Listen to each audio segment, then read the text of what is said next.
लहानपणीच्या इतिहासाच्या पुस्तकात नाहीतर जुन्या जाणत्या माणसांच्या तोंडात 12 बलुतेदार हा शब्द आपण हमखास ऐकला असेल। पूर्वीच्या काळी आपल्या समाजात 12 बलुतेदारी पद्धत अस्तित्वात होती।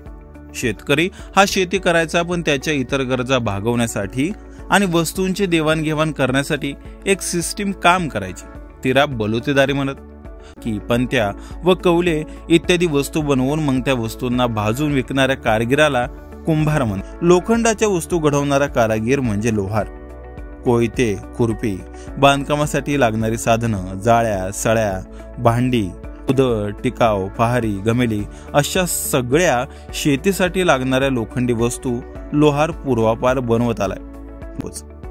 12 बलुतेदारांपैकी गुरव हा 3ऱ्या क्रमांकाचा समाज। गुरुवानं देवळात देवाची पूजा करायची आणि घरोघरी बेलपत्रे वगैरे पोहोचवायच्या।